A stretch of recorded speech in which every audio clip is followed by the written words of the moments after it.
today I'm going to be showing you how to make a Junkrat detonator from Overwatch. Links are in the description, including where to find my complete pattern. With my complete pattern, you'll have every shape you need to cut out. I didn't have my complete pattern made yet, so I used my initial reference pattern. I separated my pattern into pieces and cut them out of EVA foam. I first marked on my main body piece where my LED would come out. Then I used my paper pattern as a guide for where my wires would come out. I cut along my line and traced the shape onto the foam pieces so they would match up. Next, I took an Xacto blade and cut a bevel along my trace line to make room for the wires. The battery would be made in two parts to house the real battery.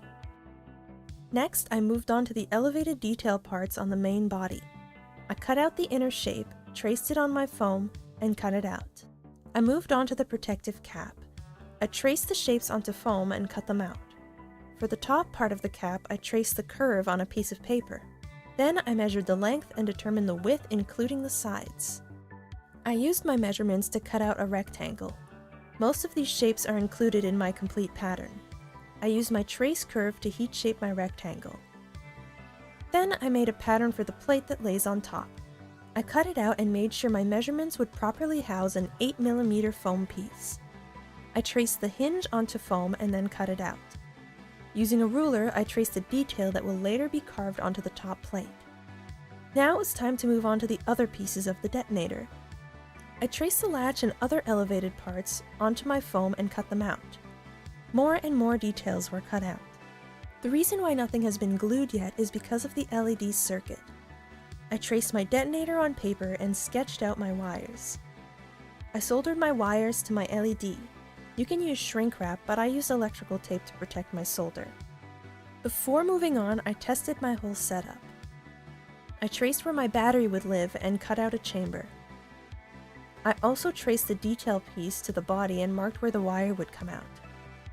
I used a wood burner to make the hole. I tested everything again. Then I soldered the battery pack with enough room to pull it out. Now I finally applied contact cement to connect all the parts. I carefully sandwiched the circuit in. I softened the edges on the thinner foam parts with a stone bit. Then I cut out the inner detail. The small pieces were glued first and then cleaned up with a sanding bit, followed by the stone bit.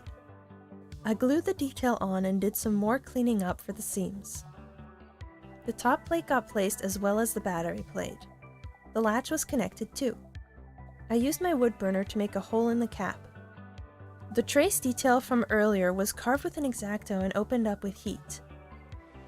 I tested the wood burner a bit on a scrap foam piece and added it to the latch. Next, I used quick seal to hide all the seams and make every transition smooth. To prime the detonator, I used Plastidip in white since I used yellow and red spray paint. I masked off the battery and painted layers of green acrylic. Then I dry brushed the chrome to the plate. I used black oil paint to shade the cap, as my nephew paints Spider-Man using only red. Using a silver marker, I added paint chips.